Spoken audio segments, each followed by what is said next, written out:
Un moment d'histoire, une création de ABBA et RDC avec l'appui du programme Bokundoli.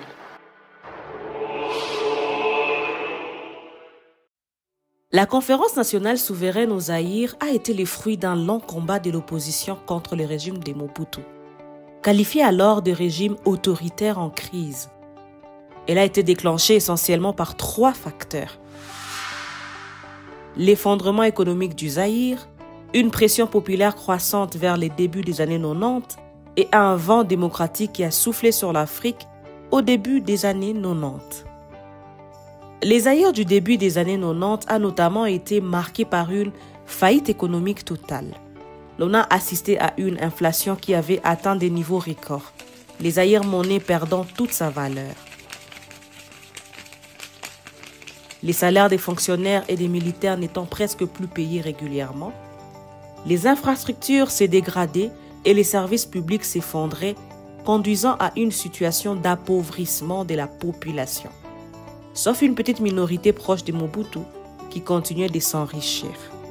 Face à cette crise, des mouvements de grèves, des pillages et des protestations se multiplièrent autour du Zaïre, menés par des étudiants, des syndicats et des intellectuels.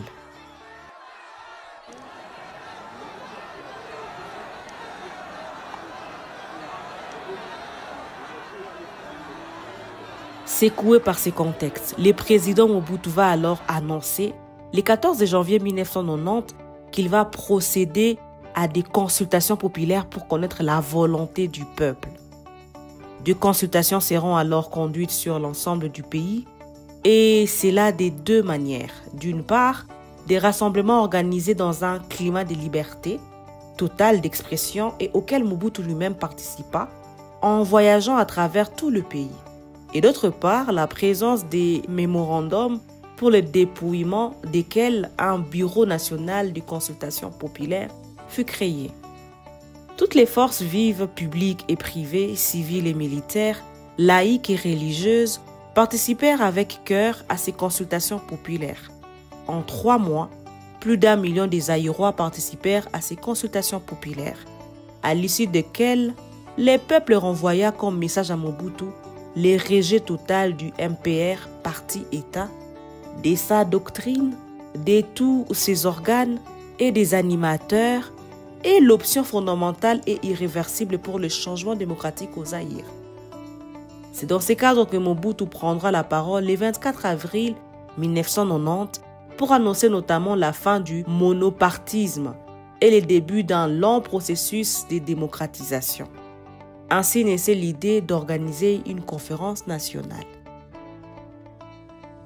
En 1991, le président Mobutu Sese Seko signe enfin l'ordonnance convoqua la conférence nationale.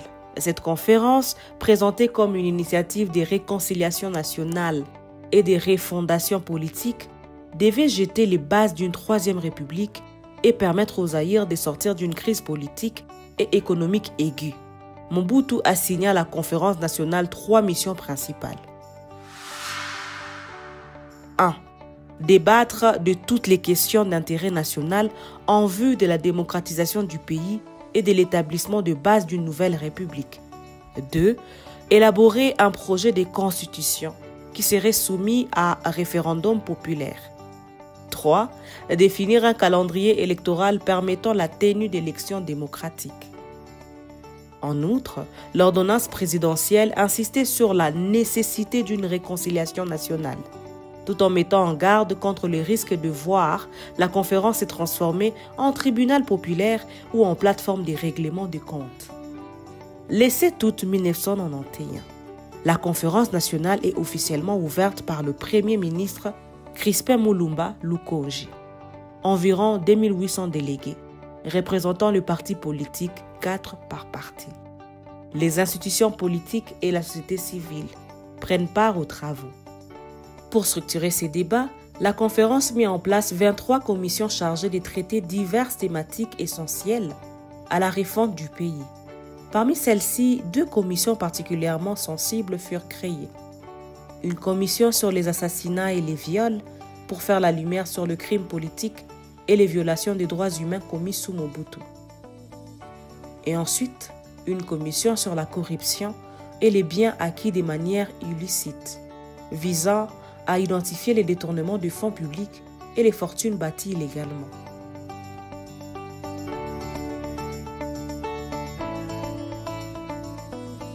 Les discussions conduites dans le cadre de la conférence nationale permirent d'effectuer une relecture critique de l'histoire du Zaïre, d'identifier les causes profondes de la crise nationale, notamment l'absence d'un véritable État et d'une démocratie fonctionnelle, et d'établir les bases d'un État de droit moderne et pluraliste. Mais très vite, des tensions émergent. Le 16 septembre 1991, des affrontements éclatent entre le membre de l'Union sacrée de l'opposition et les forces de sécurité, entraînant la suspension des travaux de la CNS de septembre à novembre 1991. Puis en janvier 1992, le 23 janvier 1992 précisément, des militaires opposés au régime envahissent l'Office zaïrois des radiodiffusions et télévision, OZRT, et exigent la reprise immédiate des travaux de la CNS. L'incident qui fait 2 morts est qualifié par le gouvernement de tentative de coup d'État et les meneurs sont condamnés à mort par contumace. En réponse, la population manifesta massivement son soutien à la conférence lors de la célèbre marche des chrétiens en février 1992. Cette manifestation pacifique fut violemment réprimée par le force du régime, causant de nombreux morts et blessés à travers le pays. Le 6 décembre 1992, après plus d'1 an de débats, la conférence nationale acheva ses travaux en formulant des résolutions majeures. Un calendrier électoral prévoyant des élections générales entre janvier 1993 et août 1994, incluant l'élection présidentielle et celle du Parlement. La création d'un Haut Conseil de la République HCR, une institution de transition chargée de superviser la transition démocratique. La désignation de Monseigneur Laurent Mosengo, évêque de Kisangani et président de la conférence à la tête du HCR.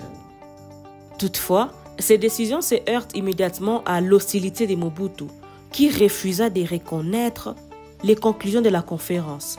Pour contrer la conférence nationale et garder le contrôle de la transition, Mobutu convoque un conclave réunissant uniquement le parti de la mouvance présidentielle.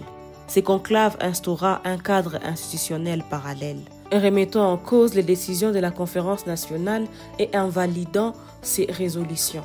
Il désigna un nouveau premier ministre, Faustin Birindois, un ancien opposant UDPS devenu allié du régime. Le Zaïre plongea alors dans une situation inédite avec 2 gouvernements rivaux. Le gouvernement de Faustin Birindois soutenu par Mobutu et occupant les ministères, puis le gouvernement d'Étienne Tshisekedi fidèle aux principes de la CNS mais dépourvu de moyens et de reconnaissance officielle.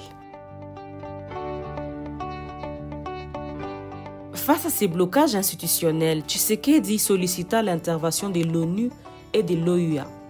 En octobre 1993, un protocole d'accord est conclu entre les forces du conclave, dirigé par Nguze Karl Ibonde, et l'Union sacrée de l'opposition radicale, USOR, menée par Roger Gisanga à Jidiata. Cet accord aboutit à la signature de l'acte constitutionnel de la transition qui définit 1. Les institutions provisoires, président-parlement des transitions HCR-PT, gouvernement et organes judiciaires. 2. La nomination d'un nouveau premier ministre, Kengo Wadondo, désigné par les HCR-PT le 14 juin 1994. Cependant, l'opposition radicale refusa de reconnaître ces gouvernements et boycotta le pouvoir exécutif. Alors que la transition peinait à se stabiliser, un nouvel acteur fit son entrée sur la scène politique, Laurent Désiré Kabila. En octobre 1996, il lança une offensive militaire à la tête de l'Alliance des forces démocratiques pour la libération du Congo, AFDL. 8 mois plus tard, en mai 1997, Mobutu est contraint de fuir le pays, mettant définitivement fin à un processus de transition qui n'aura jamais abouti. Que retenir essentiellement de la conférence nationale souveraine? Initialement prévue pour 30 jours, la conférence nationale souveraine s'est finalement étalée sur plus d'1 an et demi, devenant la plus longue et la plus approfondie de l'histoire politique africaine. Elle avait pour ambition de refonder les Zaïre sur de bases démocratiques solides, mais ces résolutions n'ont jamais été pleinement appliquées, en raison de la résistance du régime Mobutu et des manipulations politiques qui ont suivi. Au final, cette conférence restera dans l'histoire comme une occasion manquée, illustrant la difficulté pour un pays en crise de réussir une transition démocratique sans une volonté politique réelle et un engagement ferme de toutes les parties prenantes.